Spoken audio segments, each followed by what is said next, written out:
Halo teman-teman, selamat datang di video pembelajaran pengembangan media presentasi. Pada video kali ini, kita akan membahas mengenai konsep dasar dari media presentasi. Setelah menonton video pembelajaran ini, teman-teman diharapkan mampu mengidentifikasi pengertian media presentasi, menjelaskan tujuan presentasi, mengklasifikasikan jenis-jenis media presentasi, menganalisis kelebihan dan kekurangan, serta sistematika media presentasi. Untuk memulai pembelajaran kali ini, yuk kita simak apa itu pengertian media presentasi. Media presentasi itu sendiri terdiri dari dua kata, yaitu media dan presentasi. Di mana pengertian media menurut Arsyad adalah alat-alat yang digunakan untuk menangkap, memproses, dan menyusun kembali informasi yang visual dan verbal, seperti grafis, fotografis, maupun elektronik. Sedangkan pengertian presentasi menurut Sanjaya merupakan metode pembelajaran dengan cara penyampaian, melalui penjelasan informasi untuk memaparkan sesuatu baik ide, gagasan, ataupun penemuan. Dari pengertian media dan presentasi yang sudah dijelaskan, dapat disimpulkan bahwa media presentasi adalah segala bentuk, alat atau sarana yang digunakan untuk menyampaikan informasi, ide, dan gagasan secara visual ataupun verbal. Lalu, apa saja tujuan dari presentasi? Pertama, tujuan presentasi sebagai informasi atau memberikan informasi yang jelas dan relevan kepada audiens. Kedua, sebagai edukasi, dengan menyampaikan pengetahuan baru atau memperluas pemahaman tentang suatu topik. Ketiga, persuasi. Presentasi bisa bertujuan untuk mempengaruhi audiens agar mengadopsi ide, pendapat, atau tindakan tertentu. Keempat, presentasi sebagai hiburan dapat memberikan selipan humor sekaligus menyampaikan pesan atau informasi. Kelima, motivasi.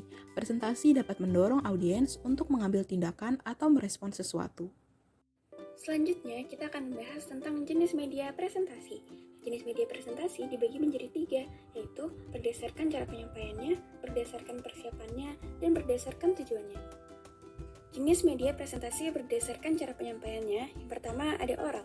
Oral adalah presentasi yang dilakukan dengan cara berbicara langsung kepada audiens. Yang kedua, visual.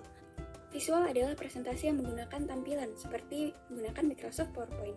Yang ketiga, tekstual. Tekstual adalah presentasi yang menggunakan teks atau selebaran. Selanjutnya, yaitu jenis presentasi berdasarkan persiapannya. Yang pertama, ada presentasi impromptu. Presentasi impromptu merupakan jenis presentasi yang dilakukan secara mendadak tanpa persiapan apapun. Yang kedua, presentasi manuskrip. Presentasi manuskrip merupakan jenis presentasi yang dilakukan dengan membaca naskah. Selanjutnya, presentasi ekstemporer. Presentasi ekstemporer merupakan presentasi yang mempersiapkan garis besar materinya saja, kemudian ketika presentasi dijabarkan secara mendetail. Yang keempat, presentasi hafalan. Presentasi hafalan merupakan jenis presentasi yang dilakukan dengan menghafalkan teks atau naskahnya. Selanjutnya, jenis media presentasi berdasarkan tujuan. Yang pertama, ada presentasi informatif. Presentasi informatif tujuannya adalah untuk memberikan informasi berupa edukasi, kebijakan, atau hasil penelitian terbaru. Selanjutnya, presentasi demonstratif. Tujuan dari presentasi ini untuk memberikan informasi mengenai suatu produk dan menunjukkan cara menggunakannya. Selanjutnya, presentasi persuasif. Tujuan presentasi ini untuk mencoba mengubah cara pandang atau cara berpikir mengenai sesuatu, contohnya dalam konteks kesehatan. Selanjutnya, presentasi inspiratif. Tujuan dari presentasi ini yaitu presenter berusaha untuk memberikan inspirasi mengenai suatu hal kepada audiensnya. Selanjutnya, kita memiliki kelebihan media presentasi. Menurut Kosma dan Sutrisno, terdapat beberapa kelebihan dalam media presentasi dalam pembelajaran. Pertama, media presentasi dapat meningkatkan kegiatan belajar dan dapat membantu pemahaman siswa dalam memahami suatu materi. Kedua, media presentasi dapat mendorong siswa untuk berpikir, berkreativitas, bekerjasama, dan mengeluarkan pendapat. Ini dikarenakan penyajiannya yang menarik. Karena dalam media presentasi kita biasa melihat sebuah permainan warna, huruf, dan animasi.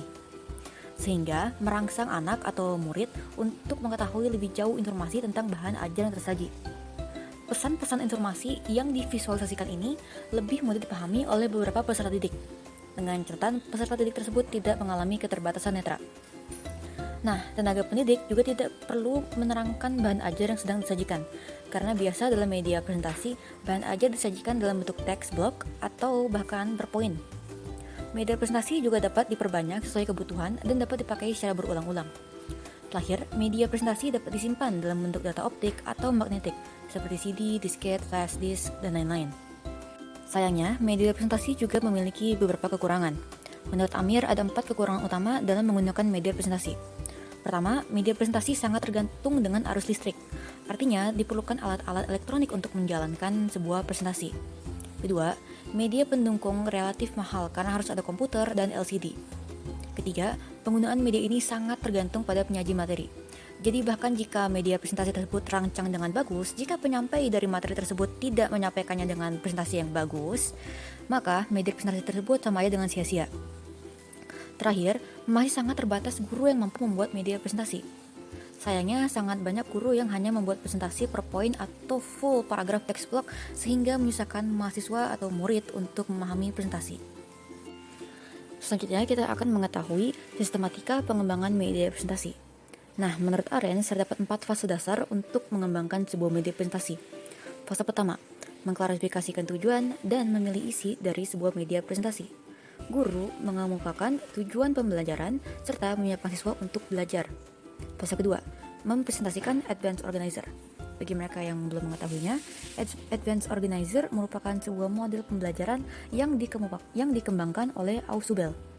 Model pembelajaran ini digunakan untuk memperoleh pengetahuan baru yang telah dikaitkan dengan pengetahuan yang ada pada pembelajaran sebelumnya.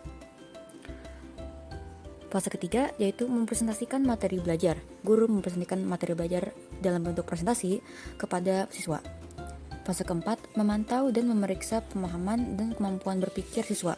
Guru melontarkan berbagai pertanyaan untuk memperkuat dan membangkit respon siswa terhadap presentasi yang telah dirancang.